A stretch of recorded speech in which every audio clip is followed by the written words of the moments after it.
Hey guys, I'm Bobby from Adventures in Whiskey. Thank you so much for joining me. Today I thought we'd take a look at Johnnie Walker, John Walker and Sons, King George V. Why John instead of Johnny? I guess once you reach a certain price point, you lose in formalities. So, King George V versus Blue Label, one of my favorites.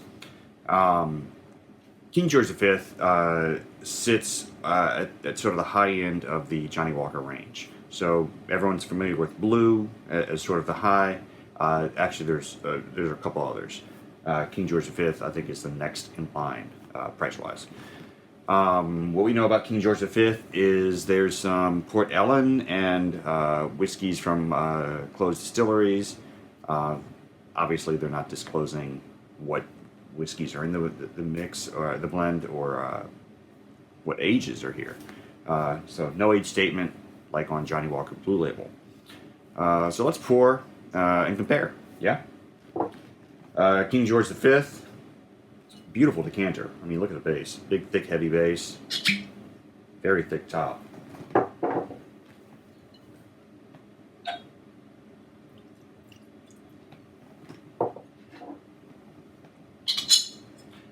I know you're not really paying for the decanter when you buy a whiskey, but sometimes it's nice to see it on your shelf.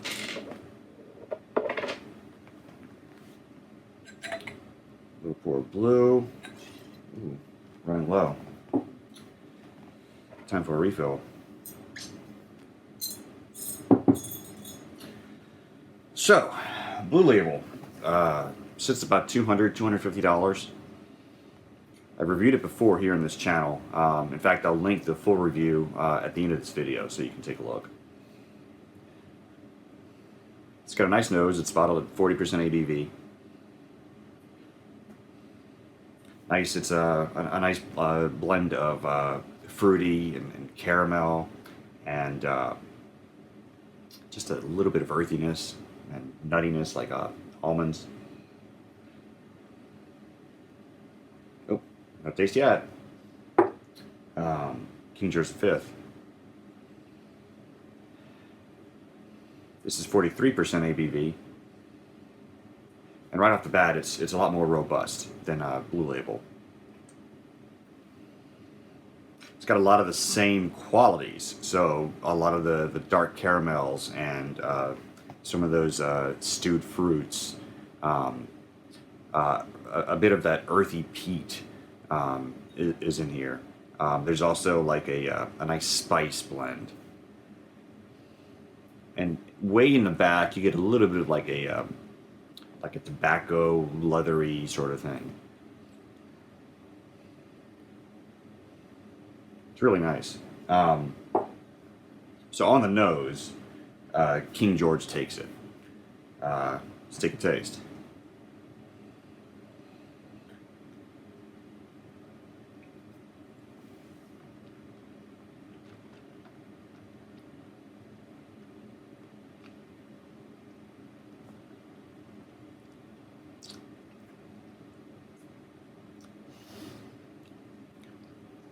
It's really good.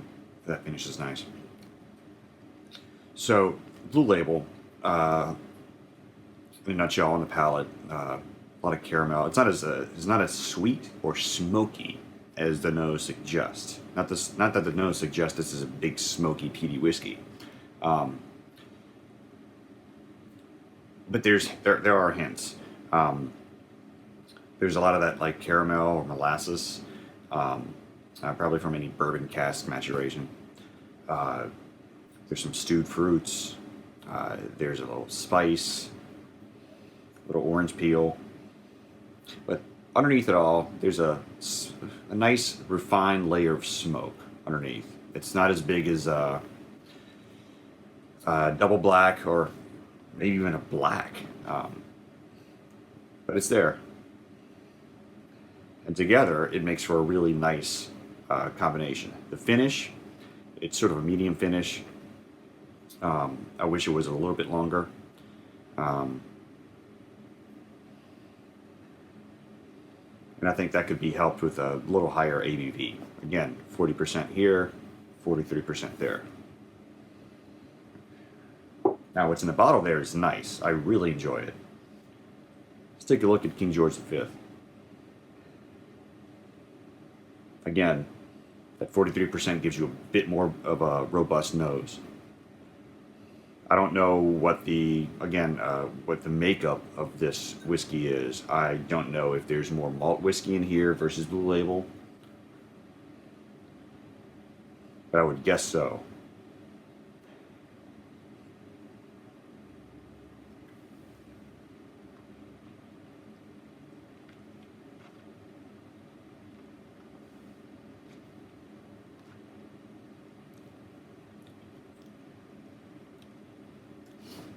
It's really nice. There's it's not as sweet as the nose suggests. Again, but you still get those caramels, toffees. You get that fruit. The fruit notes are much more refined. There's an earthy note, like a sautéed wild mushroom sort of thing, and that could be the Port Ellen in here. That providing that earthiness. Overall, a bit more complex than Johnnie Walker Blue.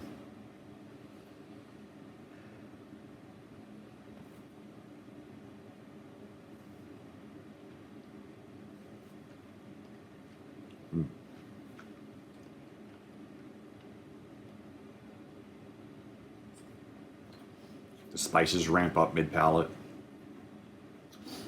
That layer of smoke is a bit more uplifting than Johnnie Walker Blue Label.